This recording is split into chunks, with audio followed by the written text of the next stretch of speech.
안녕하세요. 저희 아이비 더탑 학원에서 오늘 아이비 영어 랭리트 에셀 이 어려운 과목에 대해서 과연 7점 받는 게 얼마나 현실성이 있는지 이과생들에게 초점을 맞춰서 한번 이야기를 해보도록 하겠습니다. 그래서 저희 영어 대표 강민지 선생님을 모셨고요. 민지쌤 소개 한번 부탁드릴게요. 네, 안녕하세요. 저는 현재 아이비더탑의 대표 영어 강사로 있는 강민지라고 합니다.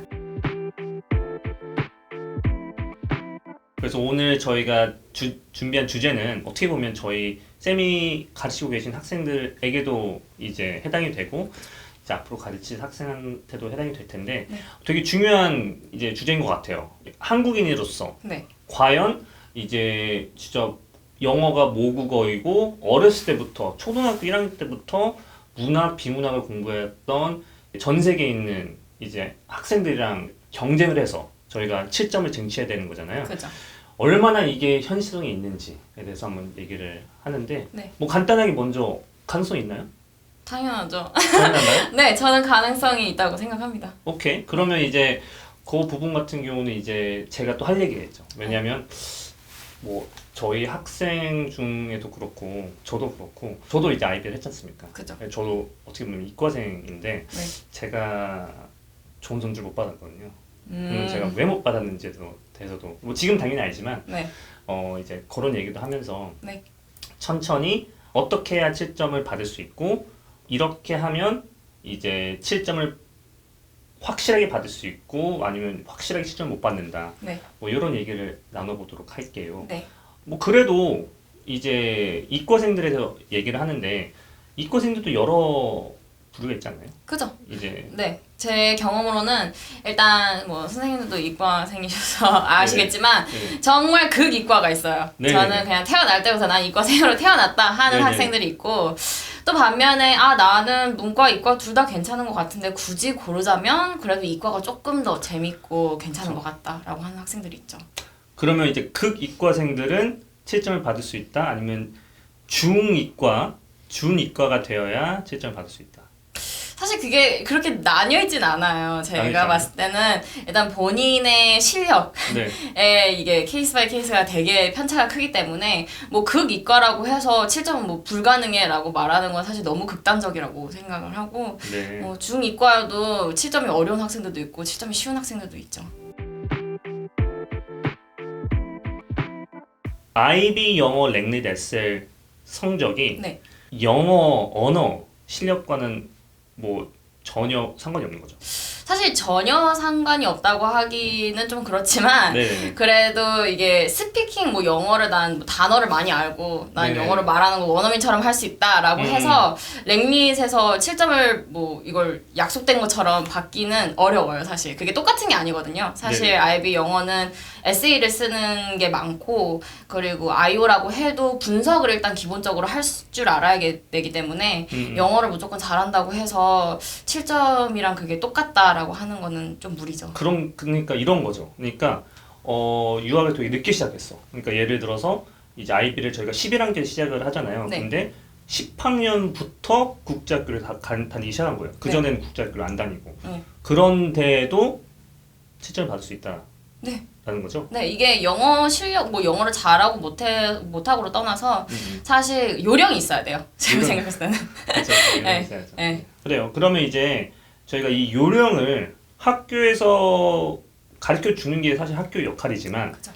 그거를 잘 가르쳐 줘도 학생이 픽업을 못 할 수도 있고. 그죠? 그죠. 아니면 학교에서 잘 안 가르칠 수도 있긴 한데. 그죠. 그죠? 어쨌든 저희가 이제 아이비 전문 학원으로서 많은 학생들이 영어를 어려워한다는 걸 알고 그거를 도와주려고 그죠. 저희가 많이 노력하고 있지 않습니까? 네. 근데 이제 학부모님이나 학생 입장에서는 아무래도 과연 7점을 못 받을 수도 있는데 이만큼 시간과 노력을 투자하는 게 맞냐라는 고민을 많이 하실 것 같아요. 그래서 그 고민에 대해서 저희가 좀 명확한 답변을 드리는 게 오늘 저희 이제 뭐 설명의 네. 목표인데 그 전에 학생들이 스스로 할 수 있는 노력들이 있지 않습니까? 그죠. 어떤 것들이 있는지 잠깐 얘기를 네. 해볼까요?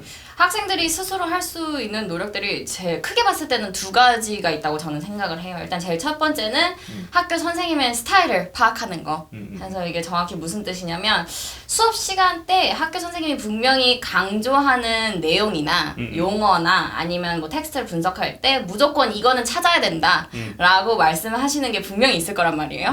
그래서 이제 수업 시간에 잘 듣고 그거를 캐치하는 게 일단 첫 번째.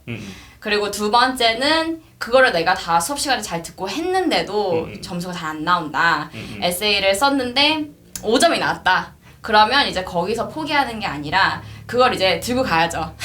에세이를 들고 가서 나는 지금 이렇게 썼다고 했는데 여기서 5점을 줬다. 그러면 이 피드백은 정확히 무슨 뜻이냐 해서 예를 들어서 선생님이 여기에는 needs more analysis 이렇게 피드백이 한 줄이 오면 나는 이 부분에 분석을 했다고 나름 적었는데 여기에서 더 추가적으로 할 수 있는 얘기는 뭘까요? 라고 하면서 약간 토론 혹은 뭐 그냥 디스커션 식으로 선생님이랑 계속 주고받으면서 선생님이 정확히 원하는 거는 어느 정도의 분석인지까지 파악하는 게 중요하다고 생각합니다. 그래서 크게 보면 선생님의 스타일을 파악하는 것과 그리고 충분한 피드백을 받고 이해하는 것까지 되겠습니다. 선생님 스타일을 파악한다는 거에 먼저 좀 얘기를 해볼게요. 네. 스타일을 파악을 한다라는 것은 학교마다 선생님 스타일이 다를 수 있다. 그죠. 그래서 같은 에세이를 제출해도 결과가 다를 수 있다. 그죠. 얼마나 다를 수 있어요? 되게 다를 수 있어요. 이게 제가 10명의 학생을 가르친다고 해서 그 학생들에게 에세이는 뭐 이렇게 써야 돼 라고 가르쳐줘도 한 학생이 그 에세이를 제출하면 7점이 나올 수도 있는데 다른 학생들은 그 같은 에세이를 제출해도 5점이 나올 수 있어요. 그 좀 현실적으로 좀 너무한 거 아니에요? 그죠. 근데 어쩔 수 없어요. 이게 어쨌든 사람이 채점을 하고 그리고 과목 특성상 되게 주관적으로 채점이 되는 거기 때문에 사실 이게 선생님의 편차가 되게 커요. 운이 좀 다른 게 필요하겠네요. 그죠. 그것도 무시 못하죠. 저도 좋은 선생님, 좋은 게 아니고 저랑 잘 맞는 선생님 만났으면 그죠. 7점 받았을 수도. 그죠. 맞아요. 알겠습니다. 네. 저 그러면 그 선생님 스타일을 파악하는 건 중요한 거고 이걸 아무래도 IB 시작하자마자 파악하는 게 되게 중요하겠네요. 왜냐하면 저희가 사실 이제 중요한 게 내신과 그다음에 예상 성적이 중요한 거니까 네. 그거를 사실 1학기 내에는 다 파악을 해야겠네요. 1학년 1학기 때는. 당연하죠. 그다음에 피드백을 받아서 이제 내가 어떤 부분에서 더 점수를 높일 수 있는지 네. 파악하는 게 중요한데 네.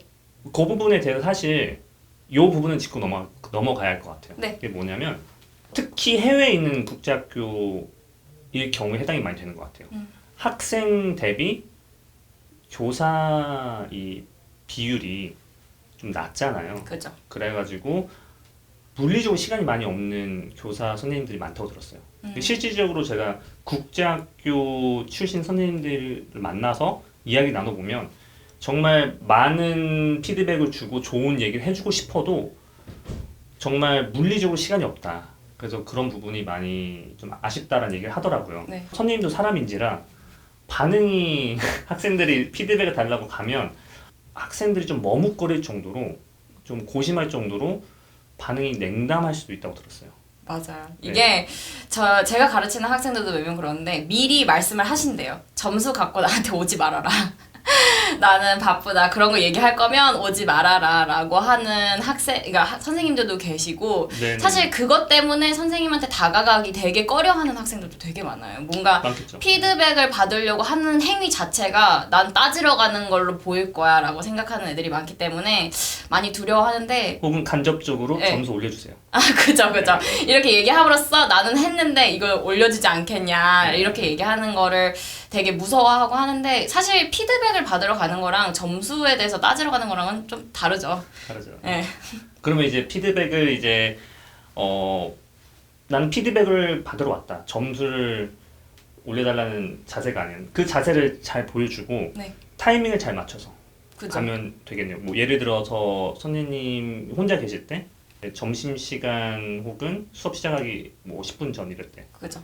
오케이. 그러면 이제 학생이 스스로 이렇게 노력을 해야겠죠? 그리고 많은 학생들이 그렇게 노력을 이제 하고 거기서 더 할 수 있는 부분이 저희 수업처럼 이제 학원 수업을 듣는 건데, 혹은 그냥 전반적으로 그게 과외가 될 수도 있고, 사교육 필요성에 대해서 한번 얘기를 해볼게요. 네. 일단은 학원, 저희 입장은 어차피 저희가 학원 관계자이다 보니까 학원 수업은 필요하다라는 일단 전제를 깔고 이야기를 하겠지만, 정말로 많은 도움이 되나요? 당연하죠. 어떻게 도움이 되나요? 네, 일단 학교에서 그 전에 얘기했던 것처럼 난 선생님 스타일 파악한 것 같고 피드백도 다 받았다라고 해서 무조건 7점인 것도 아니에요, 사실. 그래서 많은 학생들이 머리로는 이해를 하거든요. 아, 선생님이 이거를 더 나한테 바라는구나, 혹은 난 이거에 대해서 더 얘기를 해야 하는구나 라고 이해는 하는데 다음 에세이를 쓸 때 그거를 활용을 하지 못해요, 그 피드백을. 그래서 똑같은 레벨의 에세이가 나올 수밖에 없는 거예요. 지금 제 얘기 듣는 것 같아요. 제가 정말 영어에서 유일하게 성적이 안 나왔었는데, 네. 뭐 나름 공부 많이 열심히 했다고 치고 성적도 괜찮게 나왔는데 그 영어가 저한테는 쥐약이었죠. 제가 딱 그랬어요. 딱 선생님을 귀찮게 할 정도로 피드백은 엄청 받아왔고, 네. 무엇을 바꿔야 되는지 알았는데 어떻게를 몰랐던 것 같아요. 그래서 저는 사실 유일하게 학원을 다녔던 게 2년 동안, IB 2년 동안 일주일이었어요. 파이널 직전 영어 학원. 그 전부터 다니셨으면 그러니까, 7점이 나왔을 수도 있을 텐데. 그러니까 그게 좀 아깝네요. 좋긴 하죠. 뭐 그래서 이제 미니 선생님께서 말씀해 주셨던 그 부분이 정확히 학원 영어 수업에서 가져갈 수 있는 부분인 것 같아요. 학교 선생님께서 주시는 피드백을 어떻게 성공적으로 반영을 해서 점수를 올라가는 그 부분이 학원의 필요성이라고 보시면 될 것 같습니다. 네. 그러면 이제 이 학원의 역할도 되게 잘 해야 될 거 아니에요. 그죠? 옳은 방향성을 가지고 수업이 진행이 돼야 되는데, 네. 방향성에 대해서 한번 얘기를 해볼게요. 네. 그러면 어떻게 영어 학습이 돼야 됩니까? 일단 사실 미리 시작할수록 좋죠. 모든 과목도 그렇다시피 네. 이게 하루 아침에 그냥 난 수업 뭐 4번 했어 이래서 성적이 막 4점에서 7점으로 올라가는 거는 정말 비현실적이고요. 미리라고 하면 어느 정도? IB 시작 전? 아니면 당연히 전이죠. 당연히 네. 전? 네. 한국인의 뭐 교육 철학이라고 하면 뭐 어렸을 때부터 사실 수학하고 영어 먼저 한다고 하잖아요. 그죠. 그런 거 따졌을 때 저는 이제 저희 학원의 원장으로서 네. 저의 철학은 사실 수학보단 영어가 먼저긴 해요. 국제 학교를 다니는 사람 입장에서, 학생 입장에서 수학은 아무래도 한국인이다 보니까 전 세계에 있는 IB 학생들과 비교했을 때, 경쟁했을 때 저희가 우월하다고 생각합니다. 근데 반대로 영어는 저희가 우월의 반대죠. 약간 disadvantage 됐다고 보는 게 맞는 것 같아요. 그래서 그렇죠. 미리 시작하는 게 맞고, 네. 그 미리가 저희 기준으로는 10학년이잖아요. 그죠. 프리 IB 과정. 네. 그때부터 시작을 하는 게 중요하고, 사실 그때도 저희가 가르치는 방식이 어떻게 보면 11학년, 12학년 때 가르치는 거랑 같은데 조금 더 낮은 단계에서만 가르치는 거잖아요. 그렇죠. 난이도가 좀 달라요. 이제 미리 시작한다고 해서 10학년부터 시작하게 되면 일단 제일 먼저 분석은 어떻게 해야 하는지를 비문학 분석. 네, 비문학 분석을 좀 초점을 두고 연습을 하는 경우가 많고요. 이제 당연히 DP1, DP2로 올라감으로써 이제 시간 안에 에세이를 쓰는 것도 중요하잖아요. 이게 네네. 하루 종일 있는 게 아니니까. 그래서 이제 그것까지 다 고려해서 에세이 쓰는 거에 초점을 맞춰서 수업을 더 많이 하죠. 그리고 이제 이거를 비문학 분석이라는 게 사실상 어느 정도 저희가 배워야 하는 것도 좀 한정적이잖아요. 그죠. 그리고 그거를 이제 활용하는 것을 실질적으로 연습을 하고 터득하는 건데, 네. 그걸 저희가 습관화라고 하지 않습니까? 그 습관화를 이제 얻으려면, 네. 그 습관화를 만들어내려면 얼마나 자주 이제 일찍 시작해서 얼마나 주기적으로. 이게 학생에 따라 달라요.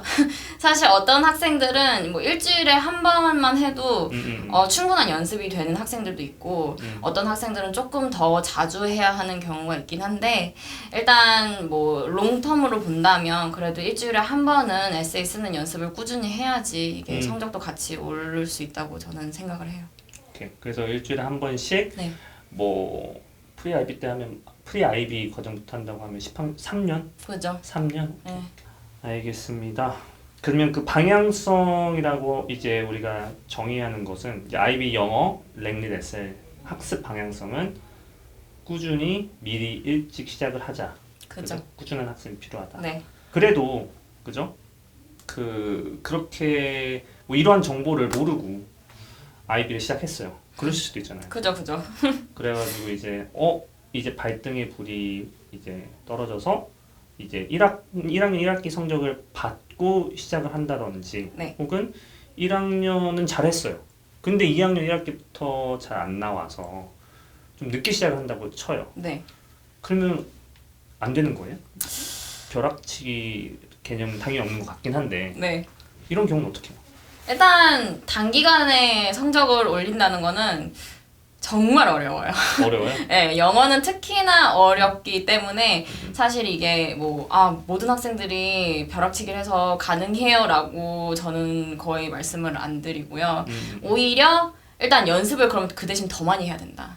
예를 들어서 3년 준비한 학생들을 따라잡기 위해서는 그러면 그 배로 노력을 오케이. 해서 네, 점수를 올려야죠. 벼락치기의 운이라든지 혹은 뭐 럭은 없다. 그죠? 그죠? 없어요. 오케이. 그러면 꾸준한 학습을 가능하게 하는 학습 플랜 혹은 방법론 네. 그래서 얘기를 하면 저희가 이제 국제학교 학생들, 유학생들은 이제 두 부류가 있지 않습니까? 국내파, 해외파. 그러면 이제 보통 해외파 같은 경우는 이제 방학을 많이 활용을 이제 하는 경우가 많은 것 같아요. 한국에 많이 들어와서 아무래도 대면으로 수업도 어렵고. 네. 그래서 방학 특강 혹은 이제 학기 중에 뭐 1대1 내신 관리 혹은 그룹 정규반 이 옵션이 있는 것 같아요. 네. 어떻게 학습하는 게 좋나요? 저는 일단 무조건 시작이든지 뭐 어디서부터 시작을 해야 할지 모르겠다라고 네. 하는 학생들한테는 방학 특강을 적극 추천해요. 근데 오케이. 그 이유는 일단 단기간에 연습을 제일 많이 할 수 있어요. 학생들도 이제 학교 수업도 없고 뭐 숙제도 없고 시험도 없기 때문에 그 짧은 한 달 안에 사실 많은 연습을 하거든요. 다양한 텍스트의 유형도 분석을 하고 나가는 숙제도 정말 학생들이 이제 에세이 그만 쓰고 싶다라고 할 정도로 많이 나가기 때문에 연습을 최대한 많이 할 수 있죠. 방학 특강을 통해서 일단은 라이팅 연습, 분석을 한 거를 바탕으로 네. 실제로 라이팅을 많이 해봐야 된다. 그죠. 오케이. 네. 학기 중에는요?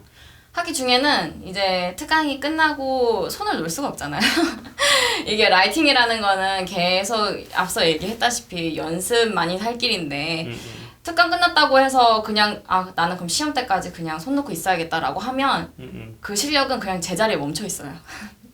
그래서 학기 중에 이제 꾸준한 연습을 계속 해야죠. 그게 뭐 일주일에 한 번이 됐던 아니면 내신을 통해서 내가 필요한 부분에 정말 초점을 맞춰서 그걸 실력을 끌어올린다던. 그래서.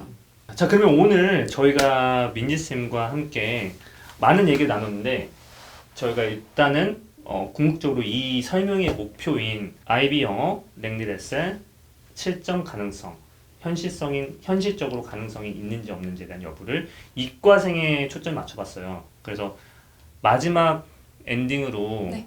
정리를 하자고 하면 가능성이 있다죠. 당연하죠. 있다. 네. 그리고 그걸 이제 가능하게 하려고 하면 일단 꾸준한 학습을 이제 가능하면 학원의 도움을 받아서 학교에서 해줄 수 없는 부분 혹은 학교에서 해준다고 하더라도 저희가 픽업을 못하는 부분 요소 때문에 학원의 도움을 받아서 이제 7점을 목표한다가 되는 것 같아요.